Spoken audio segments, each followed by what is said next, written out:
Assalamualaikum warahmatullahi wabarakatuh. Baik, Bapak Ibu, sebelumnya saya mengucapkan banyak-banyak terima kasih telah hadir pada kesempatan kali ini, telah meluangkan waktunya. Baik, saya di sini ingin memaparkan mengenai rencana tindak lanjut saya sebagai peserta PKG.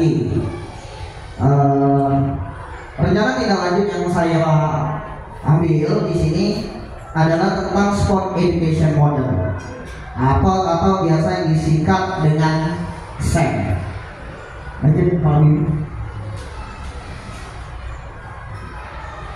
Nah, Sport Education Model ini artinya, ya, jadi adalah pendekatan yang menempatkan siswa sebagai pusat dari kegiatan olahraga, memberikan mereka peran dan tanggung jawab yang beragam, sehingga mendorong pembelajaran yang lebih mendalam dan menyeluruh. Melalui model ini, siswa tidak hanya menjadi peserta pasif, tetapi juga terlibat aktif, bisa sebagai pelatih, wasit, panitia, dan lainnya. Jadi peserta didik itu dilibatkan semua seperti itu. Kemudian Sport Education Model ini merupakan salah satu model pembelajaran dengan pendekatan holistik, menarik serta membangun siswa menjadi individu yang kreatif, sehat jasmani dan rohani. Jadi proses pembelajaran PJOK dengan model SEM ini membuat peserta didik ingin berkolaborasi dengan komunitas belajar SEM sekolah untuk membuat proyek turnamen bola tangan atau bola voli ini antar kelas yang akan dilaksanakan dengan menggunakan model SEM pada akhir semester. Jadi Sport Education Model ini akan dilaksanakan di akhir semester seperti itu. Nah, SEM ini ya, untuk rencana tindak lanjut ini memiliki tujuan program, di mana sebagai guru pendidikan jasmani olahraga dan kesehatan atau PJOK, visi kami adalah menciptakan lingkungan belajar yang inklusif dan memberdayakan, di mana setiap peserta didik memiliki kesempatan untuk berkembang secara fisik, sosial, dan emosional. Jadi kami berkomitmen untuk mendukung penumbuhan suara atau pilihan dan kepemilikan dalam diri peserta didik, sehingga mereka dapat mengambil peran aktif dalam proses pembelajaran dan merasakan dampak positif dari kegiatan olahraga dalam kehidupan mereka. Yang pertama, meningkatkan partisipasi aktif peserta didik. Dua, meningkatkan pemahaman, keterampilan, dan nilai-nilai sosial dan kepemimpinan peserta didik dalam olahraga. Tiga, mendukung penumbuhan atau suara pilihan atas kepemilikan peserta didik.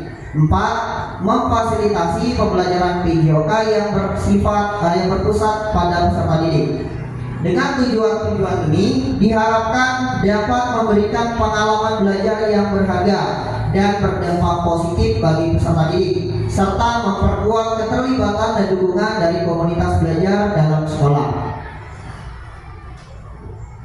Lalu capaian yang diharapkan dan langkah-langkahnya untuk rencana tindak lanjut ini. Jadi capaian dan tujuan yang pertama, pemahaman tentang aturan permainan bola voli ini. Yang kedua, pengembangan keterampilan individu. Tiga, sportivitas, kerjasama tim, kepemimpinan, dan tanggung jawab, di mana memiliki tiga langkah-langkah. Yang pertama, pembahasan dalam technical meeting.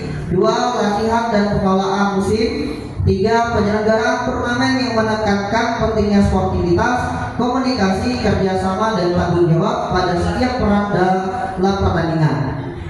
Nah, peran-perannya, yang pertama, siswa bisa menjadi panitia, siswa bisa menjadi peserta, bisa menjadi pelatih, menjadi wasit, bahkan bisa menjadi supporter dan lain-lain. Lini masa maksudnya adalah persiapan. Nanti seperti yang sudah disampaikan bahwa persiapan itu adalah persiapan pembukaan, penutupan, dan evaluasi. Jadi maksudnya di sini pelaksanaannya pada akhir semester. Kemudian struktur program dan mitra dalam komunitas belajar. Jadi ada 5 poin di sini. Saya bacakan sedikit mengenai program ini. Merupakan jenis kurikuler di mana kegiatan dilaksanakan di sekolah. Pada kegiatan KBM dengan menentukan murid kelas 6 sebagai pelaksana aktif. Kemudian waktu kegiatan tadi sudah dijelaskan di akhir semester.